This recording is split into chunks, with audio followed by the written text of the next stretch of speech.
Hello, friends. It's Binge O'Clock, the podcast where we watch something and then we talk about it. I'm Joy Selden, and I've seen almost everything. I'm Danielle and Joy, and I've seen almost nothing. And we did it! We watched all of Almost Human. We watched the last episode of Almost Human. Oh, it's so bittersweet. I loved the ending of this series, but I'm so sad that it's over. I mean, the good news is now you get to watch it over and over and over again. True. Very, very true. I can Without just analysis. revisit my favorite moments. There's always analysis, Joy. That's true. We will always think a little too hard about something. We're just gifted that way. Gifted that way. What if we made a podcast about us thinking too hard about things, Joy? It's just a side benefit. It's perfect. So in episode 13, Straw Man, Maldonado expects a copycat killer when a victim is found filled with straw. This is the man Kennick's father put away, but he claims he's innocent. And it's up to Synth Pride to get to the bottom of this. I feel like I want to read that again, but it's fine. Did it make sense? It kind of sounded like the person they found who was dead was the one who did it. Well, that's not what I want at all. Wait. How about this? When a victim is found dead in the same way that a serial killer... nope. You know what? As we do this live. A victim is found dead filled with straw. This is the calling card of a serial killer Kennick's father put away 10 years ago. And Synth Pride has to figure out if it's a copycat or if they didn't have the right man to begin with. Ooh. We're going to get into that. It's a lot. It's a lot. We're going to first. Exactly. I was like, we're going to get into the injustices of this system, as you all know, in a little bit. But first, what were the police? Well, I don't know if the police were actually unprepared. What was the tech in this episode, Danielle? Yes, exactly. There was a lot of fun tech in this episode. Well, was it fun? That we'll let you decide, dear listeners. You can vote if it was fun in the last episode or not. Some of it was fun. Some of it was functional. Mm-hmm. And some of it was horrifying. Yes. Okay, so the first piece of tech we all see is the automated supplement dispensary, which is basically this little ATM-like machine that pricks the fingers of people who are unhoused. When your finger is pricked, the machine is able to detect what vitamins and nutrients your body is missing, and then just like pops out a little pill that is your meal supplement. It's just all the vitamins and nutrients you need. It was introduced at all major shelters a year prior to this case. It just feels like a weirdly analog device. Yeah, because I don't know. Did they need a literal pinprick? See, I was thinking about it and I was like, you're right. It feels weirdly analog that they need to literally prick people's fingers because society is so advanced in 2048. And then, of course, my brain went to, well, clearly the government in 2048 doesn't really care about these people who are unhoused. So they're not going to put in time and effort into improving this technology. They're just going to create a thing that kind of works. Right. But then my other thought was, but how else would they know what vitamins and nutrients your body is missing other than to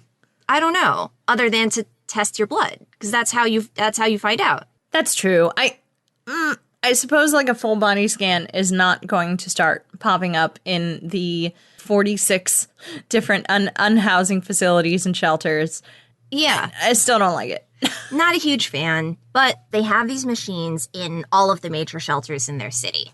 So, fine. It actually does move the case forward, the fact that these pinpricks exist, and we'll get into that later, but I don't want to get too far off tech.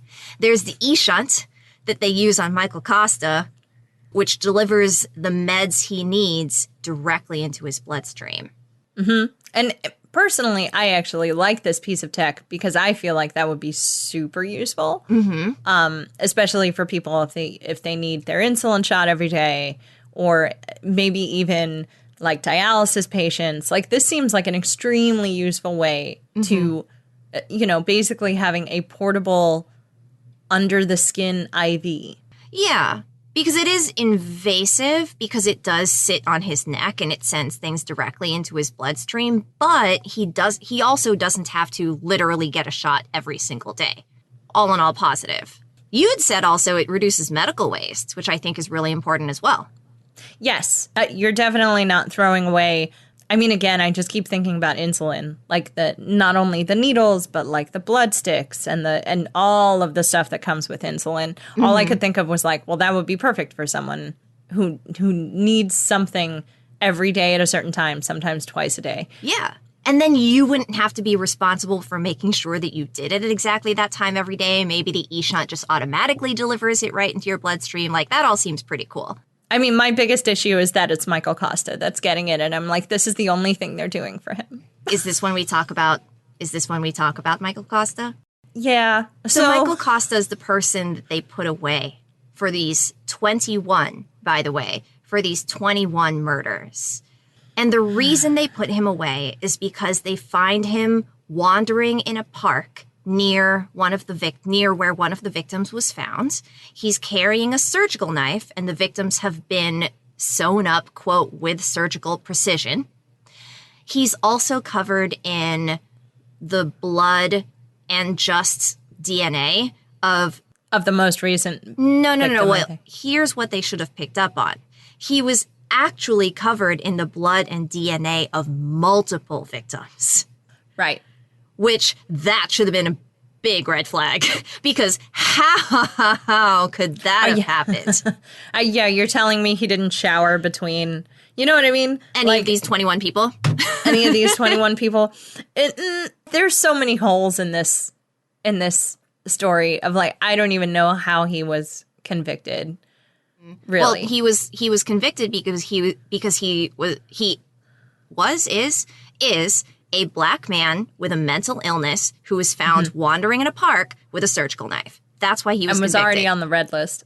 And was already on the red list, which was something I was going to say for later, but let's just do it now. Did you know that in 2048, every single child is subjected to a genetic scan? Then, and this is the cop. Everything about it. The cop is telling Dorian and Kennex this as he's walking them through the cubes, which is this beehive of a prison. It's enormous, and every single cell is just this little box. This little box with a force field door, and it's awful.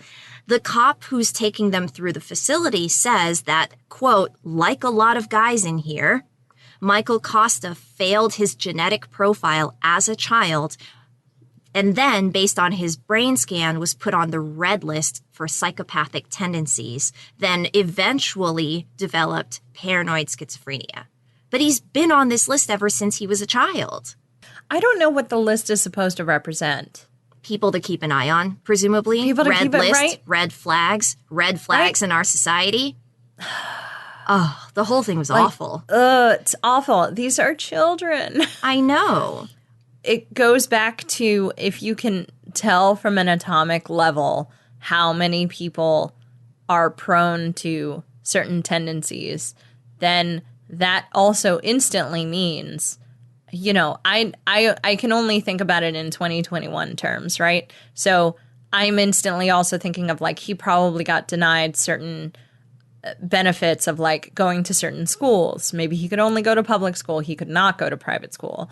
Or like, you know, he had to take certain jobs and he had to do certain things because he was on this list. Right. And it's like a self-fulfilling prophecy eventually, because it's like, well, you start to think you're broken and then you just break. Yeah. It's the show also doesn't indicate that they provided him with any form of support as he was growing up. Exactly.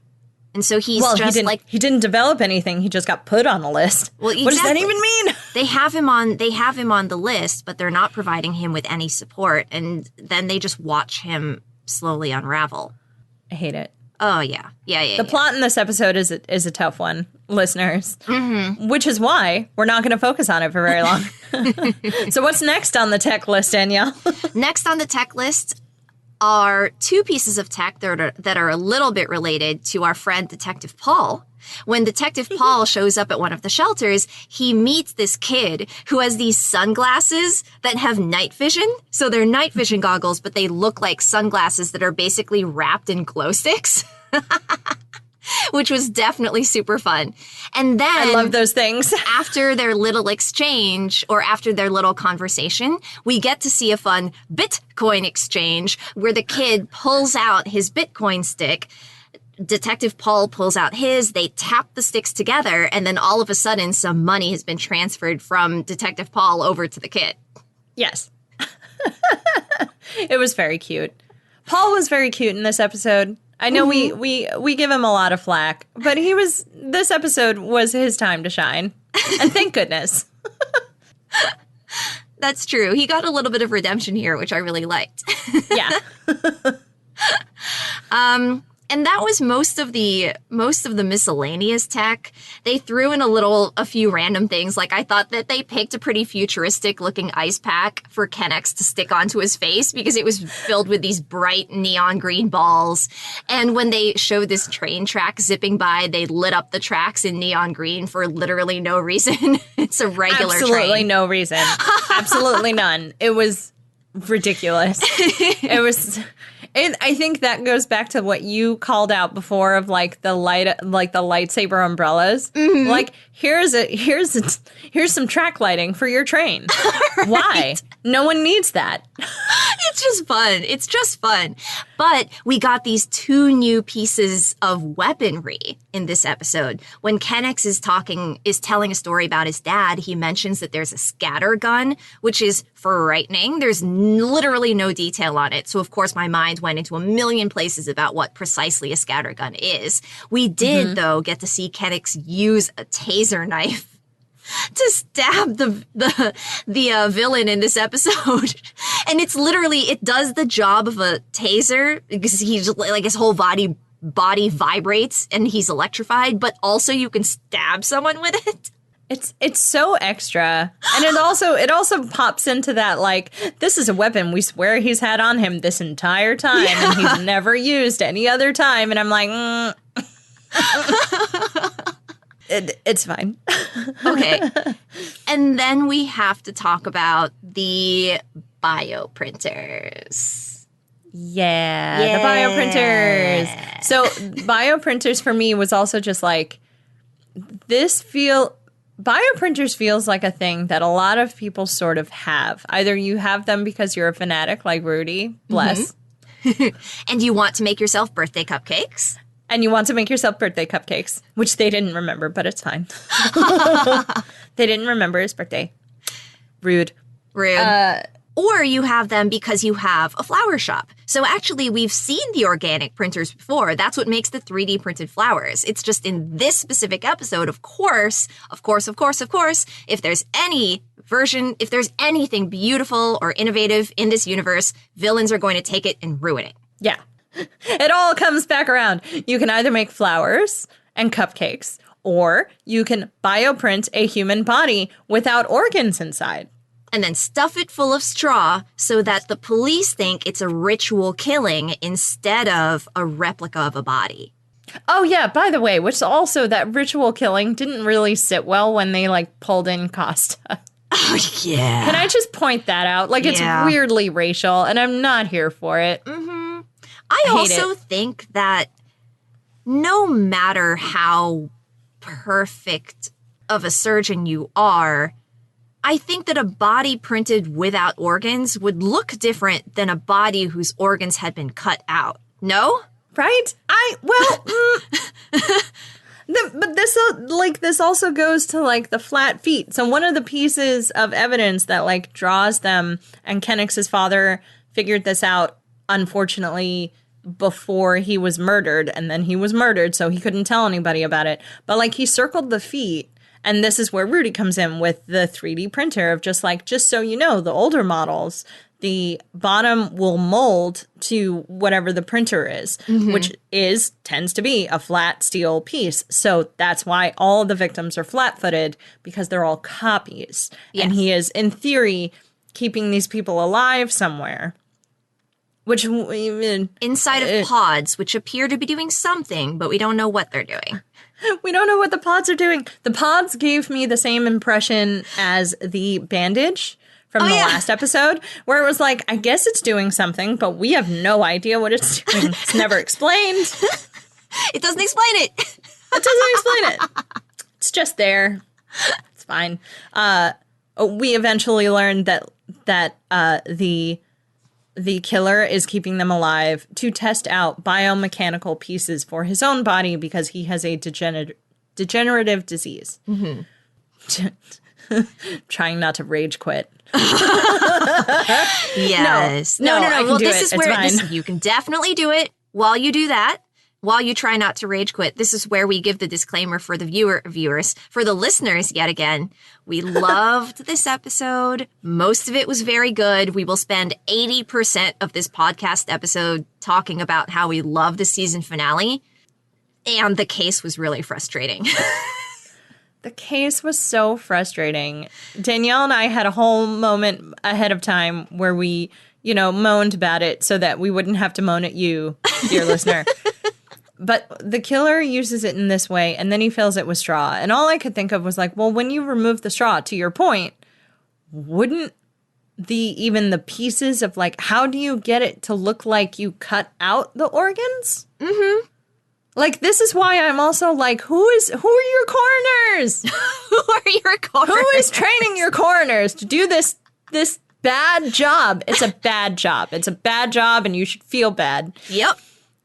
It's a really bad job. They did a horrible job on it. I think on top of which, they have clearly flawed human coroners who aren't making connections between cases, who aren't catching details that they should be catching, and have the technology to actually automate quite a bit of this. Like we said in the last episode, if they have the vertopsies, a vertopsy should scan a human body and say, here's what's strange about this body, right? Anomalies. Or, here's what stands out about this body. Like if it's a pinprick, that's what's going to stand out. If it's that 21 bodies filled with straw have come in and all 21 have flat feet.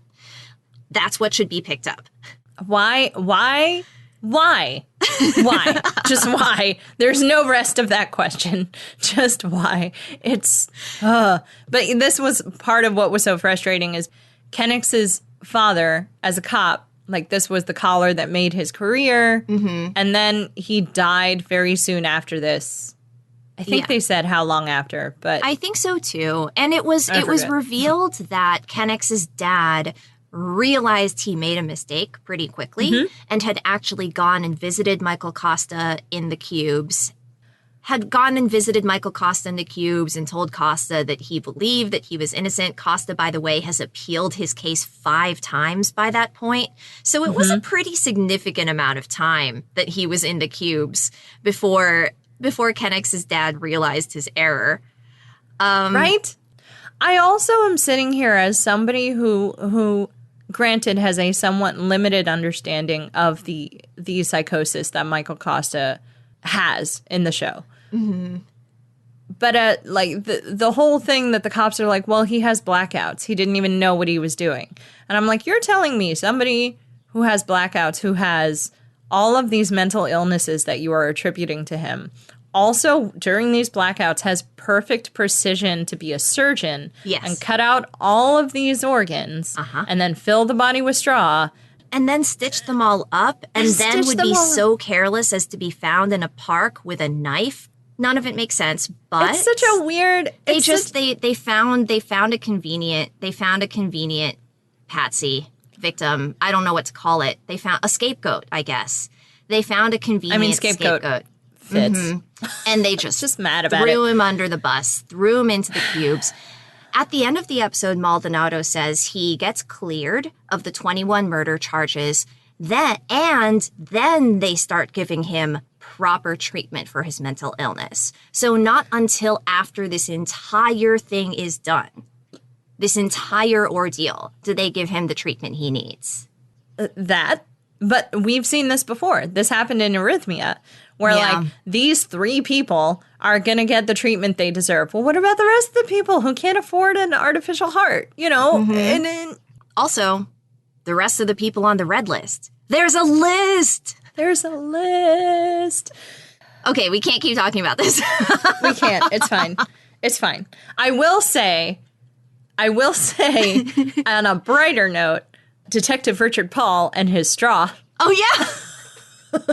Just while we're talking about the case, there's a very cute little tidbit where, like, Detective Paul comes back from his vacation of taking his mother to Mexico, and he's, like, jazzed to be back. Like, he, you know, like most of us when we come back from vacation, like, he's kind of rosy complexion. He's and the like biggest smile on his face I have ever seen.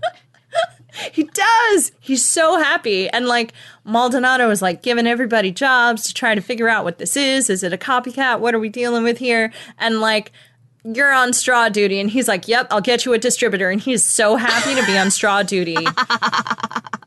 And I remember, like, what he was like in, you know, the episode where, like, he's trying to tell Rudy about, like, how to act undercover in a thing. Mm-hmm. And he's, like, so aggressive about it. And here he is, like, he's just so happy-go-lucky in the thing. Even when they give him, like, the, you know, the unhoused undercover where he's just like, you know, it'll take a week to wash off the stink. He still kind of feels weirdly happy about it. Mm-hmm. And makes a friend.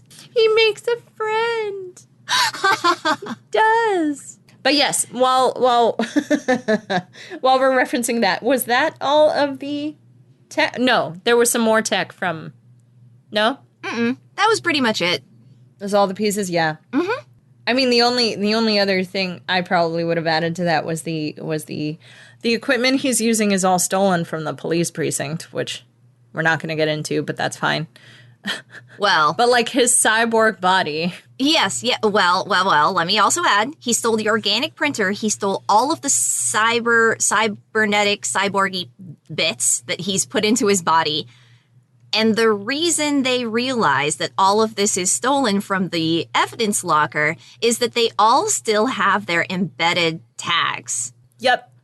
Which... I wish you could see Danielle's face right now, listeners. I'm so... Her eyes narrowed and she was just like, yeah, it does.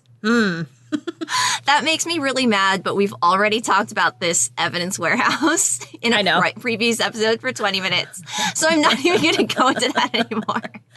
No, and it's fine. And, like, the last small tidbit of the plot, like the quote unquote plot of the show was, like, even the show itself, as you pointed out, was like, yeah, this plot, it's kind of a yes or no thing here. We're just going to wrap this up in the last few minutes of the episode. And it's literally Maldonado, like, explaining why. Yes. And that's it. She explains the solution in 2 minutes in the last 5 minutes of the show. Because no, we're not even really here for the case. We're here for Kennex and Dorian. Yes. And specifically, Joy, I'm going to let you take this away. I thought this was interesting in general for the world building that the police precinct submits. I don't know that they said how often they submit. Mm-hmm. Probably, I would guess once a year or once every couple years to be like, these robots are working well. These androids are fine. You know, no bugs, no issues. To make sure that malfunctions don't happen is what I assume. Mm-hmm. Yeah. So they and to make sure that everything is in working order. Are people happy with the MXs? Do they like MXs? Are there things that could be improved, etc.? Right. They have these meetings to review all the robotics on staff, which feels like a weird question, but it's a weird statement. And they get to Dorian. And there's a montage of these interviews with everyone talking about Dorian and how much they love him and or how weird it is to have him, but also how good he is at his job. I feel like Kennex falls into the, like, I don't know, it was weird. I wasn't looking forward to it, but now I am. Like, he's cool.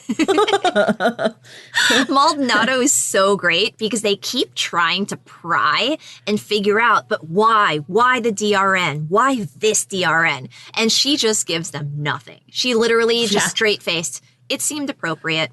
Seemed appropriate. Well, why did you choose him for Kennex's partner? I thought they'd be good for each other. But I'm also like, this is a woman who has had to do these for what it is at least the last 3 years, probably more, on a pretty regular basis, and she already knows the answers they're looking for, so she's just like, yeah, it's good. She also, of course, doesn't trust any of them with her actual intentions because she trusts, as we've established, no one but Kennex. I wonder if she probably trusts Valerie. Like, come on. I feel like her and Valerie have gotten close throughout the series. Mm-hmm. I don't know that. I think she also appreciates that Valerie makes the connections that she makes. Mm-hmm. I don't know that they've gotten close per se. I might take that back. I feel like they work well together. And Maldonado, as we've seen before, is just like really good at where her team's strengths are and like what to do with them. So I like to think that her and Valerie are getting closer or could have gotten closer had the series continued. And I do think it's a little bit of like that woman in a man's world because it's just the two of them. True. Except every now and then you get a woman plainclothes cop. And I'm like, yes, but inevitably they die in the episode. And I'm like, how dare you? Yeah, fair. Are we going to discuss what Rudy's interviews were like? He was just so nervous. They literally had to tell him, we're not assessing you, Dr. Lom. We're assessing the DRN. I appreciated that they were able to recreate that. Like, no one likes peer reviews. Mm-mm. Nobody. The people who like them are usually looking for something to go wrong or stir up something, right? Mm-hmm. These are the people who are looking for the drama. Those people. You gotta watch out for those people. There's always that one relentlessly optimistic friend who truly does see every problem area as not a problem area, but an area for improvement and an opportunity for growth. That's not me in the friend group. Let me make that clear. Also not me. No. But generally speaking, most people do not like peer reviews. And sure enough, we get every single kind of peer review that there is in this episode. If we get the people who are like, and then after the peer review, it's like, well, did I say the right thing? Did I phrase it right? That could be misunderstood. Mm-hmm. And inevitably, that last one was Rudy. Because, wow, why would you say anything that you said in that room? He literally at one point says, Dorian could have my baby. And I sat there and I was like, I had forgotten how awkward this moment was. He also, after he says that he would trust Dorian with his child, then says, I don't have children. Not that I don't want to have children. And then he says, I'm always looking out for the proverbial one, and accidentally gestures at one of the interviewers. And then is to say, I don't mean you. I could be you, but I don't mean you. He's such a, oh, bless. He tries. He tries so hard. He tries so hard. But yeah, and then there's a moment of like, inevitably Dorian is like, so how'd it go? Because he knows they're talking about him. You know, like he was called in specifically to talk about his own experience and what he's doing. And he gave a very genuine, like, I'm just very happy to be a cop again. Like, I didn't think this was going to happen when they deactivated my line, when they deactivated me. I was just hoping I would get another shot, and here we are, I loved Michael Ealy's performance in that scene. I know. He's so warm and so genuine and just, honestly, he could sell me anything and I'd believe him. I know.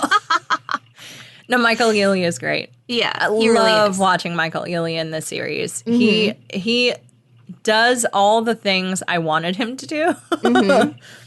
And he plays Dorian for as complicated as he is. I think that I almost texted you as I was watching this scene, but then I felt like I texted you too much because I had sent you never too 10 much. or 15 texts about the episode by this point. But I wanted to say, and then here's Danielle fangirling over Michael Ealy, because when he was talking about his job and how getting to suit up every day and do the job and help people is the best thing that has ever happened to him. He was just so warm and genuine and charming. I believed him. He could sell me literally anything and I would buy it. He would make a really creepy villain. Because what? Because if there was someone who was doing something nefarious, but was doing it that genuinely because they genuinely believed that it was the right thing to do, I'd be like, yeah. You know what? Maybe we should do whatever it is you want to do. Yeah, it was, God forbid, Michael Ealy plays a sympathetic villain, and I would just be like, yep. Did you want to, like, destroy the Earth's water supply? Cool, sounds great. You've got your reasons. I believe you. Poison the oceans? Yeah. Poison the oceans? Great, good, yep. Down for it. But one of my favorite parts about this is, of course, and then after the peer review, and nobody knows what to think. Which I think leads us well into our synth pride, because inevitably Dorian's like, so, hey, Kennick, so what'd you say? Like, what did they ask you? Like, what did you say, though? And Kennick's is like, I told them the truth. And Dorian's like, oh, okay, great. That's great. The truth is good. And then Kennick proceeds to list all the nonsense that Dorian has done since they've been partners. And Dorian just gets this horrified look on his face of like, Right. And he literally goes, you've no concept of personal space. You scanned my balls. You abducted a DRN and cost the department millions of dollars. You like to expose yourself when you're riding shotgun in a patrol car. That last one, I think Dorian said something like, you asked. And he's like, I did not ask. And then Dorian, like, takes a beat and genuinely apologizes for scanning Kennick's balls.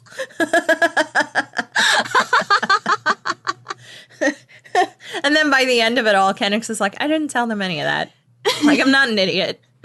Well, no. He's not an idiot, because, I mean, he definitely didn't tell them any of that, but he did casually tell them that Dorian flipped a van.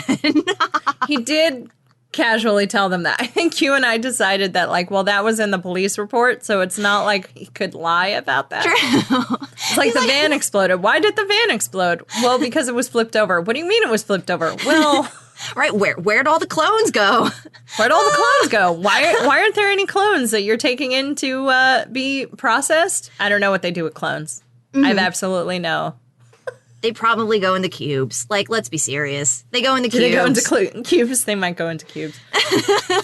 They probably go into cubes. No, you know what? I take this back, and I hate to bring the mood down, but I'm pretty sure they don't go into the cubes, because that villain was a philanthropist who had a ton of money. I bet there's some, like, lovely white-collar prison where there are tennis courts and that sort of thing, and that's where they would have gone. They would have made, like, a little basketball team at the lovely prison that they go to. They would have, because there were about 5 of them or so, weren't they? Yeah, that's it. That's all you need. That's all you need for a basketball. Video games have taught me anything. Okay. Oh, another of my favorite synth pride moments was this little one where Kennick tells Dorian that he's going to go and look at his father's case notes. And of course, Dorian is like, yeah, let's look at these notes together. And Kennick has to tell Dorian that he wants to do it by himself. And then there's just one long, knowing stare. I'm so sorry. Now you can hear it. Now it's messing with you. And then there's just one long, knowing stare where they don't have to say anything and they don't have to explain anything. Dorian just lets Kennick go and see his dad's last message by himself. The relationship level between the two of them in this episode is just really weirdly choice. It took a long road to get here, but they are comfortable with each other as much as they can be. There's obviously still that, and again, I will never understand it, but there's obviously still that kind of one-upmanship a little bit, that kind of conversation where, like, and they do have several heart-to-hearts in this episode. And Dorian, like, asks Kennick about his father, and we find out that Kennick has his father on a pedestal that is very tall. Whew. Yeah, there's the biggest of pedestals. There are those daddy issues just right up there for everybody to see. And we all idolize our parents. That's very normal. And I'm just sitting here going, you had to have done some horrible things to survive this police environment. But we have that scene. We also get the last scene in the whole show, which takes place at a noodle bar. And it's this is when I text cute. Joy in all uppercase cryptic letters. Are they going to show me noodles? And of course, I had to not spoil it because I had watched it before Danielle, and I had to be like, just wait. Just wait. So many great callbacks in this one scene. I mean, they're at the noodle bar, first of all, which is a callback to, I think, Episode the pilot. 1. Yeah, that's a callback to a pilot. I love that Kennex asks, like, how do you know I was here? And Dorian says he followed his locator chip. That's right. And he says it with like a smile and like a little laugh. And Kennex is just like, God, I gotta get rid of that thing. Right. And it's just been, it's one of those consistent themes. Like, he always knows where Kennex is. He always knows when Kennex is at home, and there it is again. That was so great. And my favorite is that whole scene, just that whole last scene. And like, this was also where I think I can't remember if I mentioned it on the podcast, but I had mentioned to Danielle that like, I feel like the series ends in a complete way. And that's not to say that they give us any answers. If anything, they asked way too many questions and they were never going to answer them, and it's fine. All of which we will speculate about in our next podcast episode. Yep. Most of which. We're trying to keep it under an hour, folks. We'll try. But we'll get to as many as we can. But this last scene just felt really like a good way to end the series. I felt fulfilled by this last scene because they had reached a level in their relationship that felt very comfortable and very honest. And I didn't necessarily need anything else after this scene. Like, will I always want more? Of course I will. But like, I didn't need to know where else they went with this. Yeah. Because where else they went is that this was the beginning of a beautiful friendship and a beautiful partnership, and they will continue to be partners forever. I love when right after, well, first of all, I love that, because Kennex is, he's that, we've talked about this, hard on the outside, squishy on the inside. And we see the squishy a little bit in this last scene because when he gets the present that is very clearly a leg because it's wrapped perfectly and because it's gift wrapped, but it's leg shaped. It's a leg. Yes, it's a leg. And he tries not to show that he's excited about it, but his thank you is actually really heartfelt. And when he goes to grab it as they're going away to investigate whatever their next case is going to be, he looks so excited to try it out. He looks so excited. He's so happy about this leg. And I mean, Dorian sells it. Did you write down what he says? Like, all the things the leg can do? Of course I knew you did. There's 20% more power in the push-off. There are better integrated sensors in the knee and ankle, and it has an enhanced neural interface. It's not even out on the market yet. He had to get Rudy to pull some strings to get this leg for Kennex.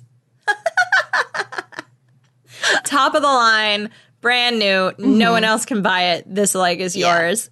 And Kennex is just really genuinely happy with this gift. And then Dorian also is just like, you told them, oh God, I'm going to butcher the quote. What was it? Like, you made me happy to be a cop or something? Yes, like that. Kennex basically told them that Dorian is the reason that he's still on the force. Yeah. He gave Dorian credit for that. Yeah. And he is. I mean. Yeah. I mean, literally. The MX costs alone. Had they not given him a DRN, like, he would have just trashed an MX every single episode. Exactly. But also he has this partner that as Dorian is talking through this and as he's saying that he's so glad that Maldonado put them together, he starts tearing up a little bit. And of course, Kennex is like, I never said that. They must have misheard me. I didn't say that you're the reason I'm on the force. They must have heard me wrong. And then Dorian starts crying. That's the nicest thing anyone's ever said to me. He starts to cry. Kennex is like, dude, don't. Please don't. He just like doesn't know. He doesn't know how to handle feelings. And then this is my favorite line in the whole episode. When Dorian is just like, I was made to feel, John.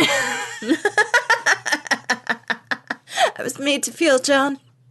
And I'm not sure if he's playing that, like Dorian, the character, is playing that up or not. And I also don't need to know. because it's so charming.